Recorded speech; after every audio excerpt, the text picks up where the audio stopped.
Hi, this is David Scholl with Relativity. Thanks for stopping by to watch this video. I want to continue on with some more blogging best practices. I talked a little bit about blogs and blogging in a previous video and how they help you establish and manage your online reputation.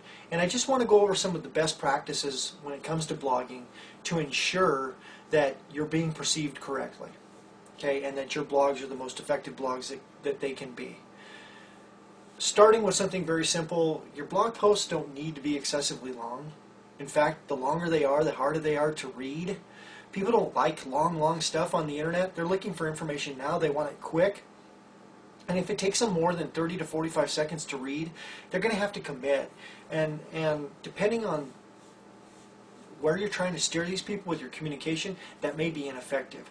So, research shows that short posts on relevant topics help you to break the ice in the conversation. And that's what you're trying to do. Get the conversation rolling. Okay? It's important to design your blog to fit your target audience, and that should also flow from your website as well. So they should be close to one another. They should represent one another well. Okay? When you're writing your blog, what do you do on a daily basis when you meet with people? You talk about your industry.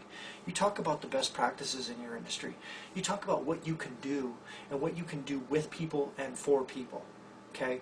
And so you need to keep your blog in that same vein as well. Talk about what you know. Talk about what you do. Talk about the best practices. Talk about how easy and really logical the processes can be. You become expert in your marketplace by doing this, and you actually help to develop future best practices from dealing with best practices on a daily basis. You should use images as appropriate, as well as video and any other thing that helps you to communicate your message when appropriate. Don't just use them to use them. When they look good and they make sense of something that you're trying to communicate with your business communication through your blog, then bully. Jump right on those things. Read other blogs in your marketplace. I mean, take time. Go out and look at what everybody else is doing. You don't have to recreate the wheel. You don't have to try to figure out exactly what your marketplace wants and spend a year to 2 years trying to get the wheel on the car. Why don't you just go see one that's already running well and see what they do and see how they do it and then go from there. When you're in a push-pull marketplace, you're going to have detractors. And you're going to have people that say negative things or have negative comments, and that's okay. Take those as opportunities, but you have to have a strategy.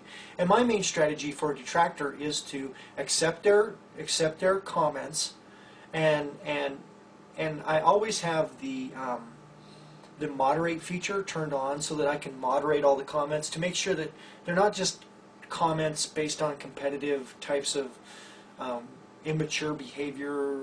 They're not one-word comments. They're not a cuss word. They're not a link to a porno site or a site that somebody else is trying to establish. They're not, they just don't belong. But if I get negative comments from people, I read them, I do some introspection, and then I make a decision and I publish those. And I also comment back to those people and let them know that I appreciate their input, because their input is going to help me to form my message better in the future, and it will fit them better in the future as well. Don't try to beg for site links or link exchanges. Bad practice. Just be reader focused. If you're reader centric, people are going to spread the word about you. You don't have to worry about those things. Don't be focused on those exchange or link building tactics. Those things come naturally with time. Okay, it just happens. You don't need to have a whole lot of people linking to you. In fact, you don't want that. You want the important people linking to you, the people that are going to funnel traffic towards you that wants to hear what you have to say. What good does it do to have somebody linking to you from an automotive garage if you're talking about raising cattle? You're never going to see anybody from that link, number one. Number two, it makes no sense to pursue those things. This has been David Scholl with Relativity. If you have questions or comments, please come to our blog or our website. You can get us by email or by phone. Either way, we'd love to hear from you. We'd love to have a conversation with you. Thanks. Have a great day.